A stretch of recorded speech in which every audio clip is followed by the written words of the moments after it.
Baik, itu tadi antara promo tentang KL Summit 2019 yang mana berlangsung di Pusat Convention Kuala Lumpur pada 17 hingga 21 Disember 2019.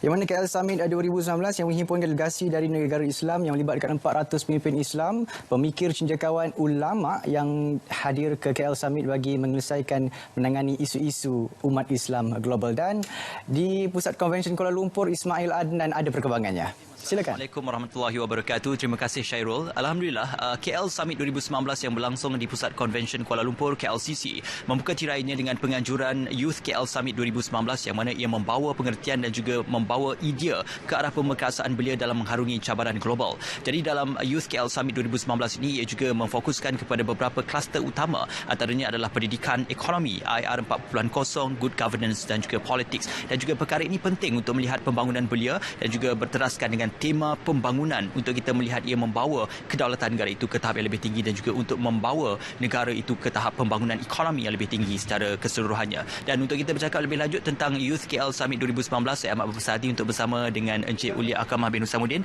yang juga merupakan pengarah bersama Youth KL Summit 2019. Assalamualaikum, selamat pagi tuan, apa khabar? Waalaikumsalam, selamat pagi, selamat. Baik, Alhamdulillah, satu perkongsian cukup baik untuk kita bercakap tentang Youth KL Summit 2019 ini bersempena dengan KL Summit 2019. Jadi untuk kita melihat kepada beberapa fokus kluster utama dalam Youth KL Summit ini, apa yang boleh kita fahami dalam 6 fokus kluster tersebut tuan? Jadi antara fokus-fokus kluster yang kita akan ada dalam Youth KL Summit yang akan dibentangkan hari ini, sekarang ni tengah bentang juga, adalah resolusi bagi kluster-kluster yang kami letak keutamaan yang pertama. Yang pertama adalah education atau pendidikan. Yang kedua, kita letakkan kluster politik juga sebagai salah satu keutamaan.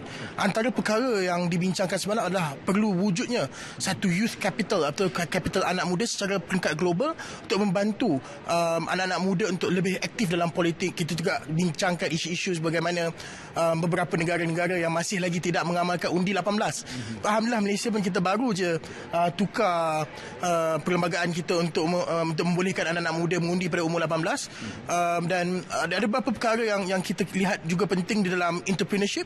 Kita akan bincangkan bagaimana kita dapat sediakan bantuan-bantuan kepada anak-anak muda yang akan mulakan perniagaan kecil di seluruh negara-negara yang menjadi ahli, daripada Qatar, Malaysia, Turki dan juga Indonesia. Okey. Semalam telah pun berlangsung majlis perasmian bagi Youth KL Summit 2019 yang juga dihadiri daripada delegasi dari luar negara. Hari ini juga akan berlangsung pembentangan idea dan juga pembentangan cadangan oleh belia itu sendiri terhadap beberapa isu.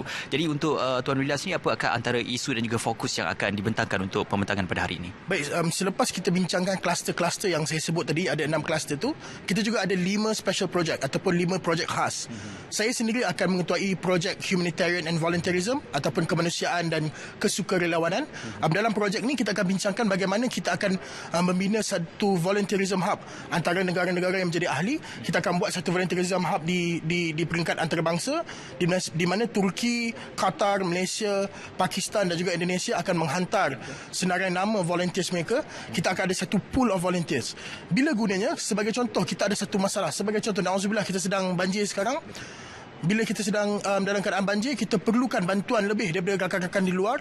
Kita boleh terus menghantar satu alert kepada volunteerism hub tu, dan rakan-rakan kita daripada negara-negara yang menjadi ahli akan menghantar sukarelawan-sukarelawan untuk membantu kita, termasuklah dengan bantuan-bantuan kewangan. Sebagai contoh, Qatar, kalau mereka nak bagi kita kewangan, cucuk dana untuk kita untuk selesaikan masalah yang kita sedang hadapi, mereka melakukan melalui volunteerism hub yang kita cadangkan itu. Baik, satu perkongsian cukup baik. Dan sebenarnya kalau boleh kita lihatkan secara ringkasnya, apakah harapan Tuan Sri mewakili para belia yang turut serta dalam Youth KL Summit ini untuk melihat Youth KL Summit sebagai pelengkap dan juga pendokong kepada KL Summit 2019? Baik, sebenarnya Youth KL Summit ini diilhamkan oleh Tun Dr. Mahathir sendiri. Sebelum KL Summit bermula, beliau telah berjumpa dengan beberapa anak muda. Beliau katakan yang beliau perlukan satu sesi untuk mendengar pandangan-pandangan dan juga sudut pandang anak muda apabila kita berbincang tentang pembangunan negara dan bagaimana kita ingin membangunkan ekonomi negara-negara Islam.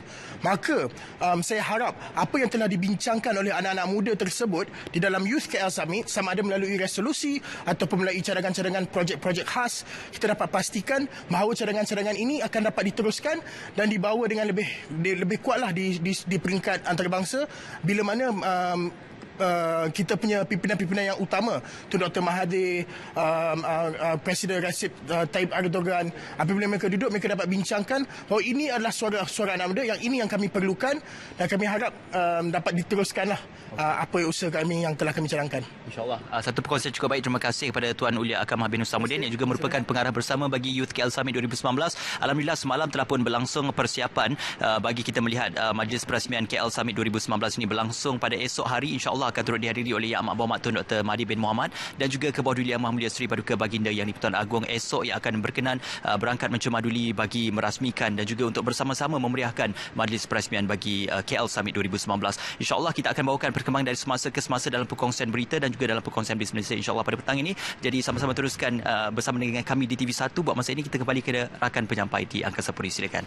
Baik, terima kasih Ismail Adnan.